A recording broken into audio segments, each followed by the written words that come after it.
కొంతమంది వ్యక్తులు సమాజంలో వాళ్ళకి ఎలాంటి సంబంధం లేకపోయినా సరే మనల్ని నిందించి అవమానపరిచి తక్కువ చేసి మాట్లాడుతూ ఉంటారు. అలాంటి వాళ్ళకి వాళ్ళు ఎలా మాట్లాడారో మనం కూడా అలా మాట్లాడిన అవసరం లేదు.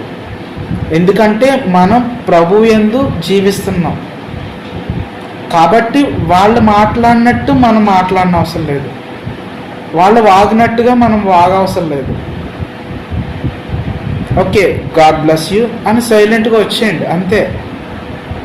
ఆయనకి అప్పగించండి, దేవునికి అప్పగించండి. ఆయన చూసుకుంటాడు, ఏది న్యాయమో ఆయన చూసుకుంటాడు. వాళ్ళు వాగినట్టుగా మనం వాగవసరం లేదు, వాళ్ళు మాట్లాడినట్టుగా మనం మాట్లాడిన అవసరం లేదు.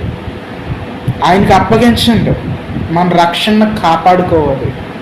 వాడు మాట్లాడినట్టు మనం మాట్లాడిన అవసరం లేదు, వాడు నిందించినట్టు మనం నిందించిన అవసరం లేదు. యోబు గ్రంథం 5:21 ఆయన ఏమంటాడంటే, నోటి మాట చేత కలుగు నొప్పి నీకు తగలకుండా చేస్తాను, నేను చాటు చేస్తాను.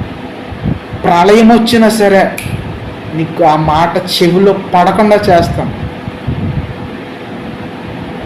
కాబట్టి మనం వాళ్ళు మాట్లాడినట్టు మనం మాట్లాడిన అవసరం లేదు. అలా మాట్లాడి మనం దేవునికి దూరం అయిపోయే కంటే సైలెంట్గా ఉండడం చాలా మంచిది.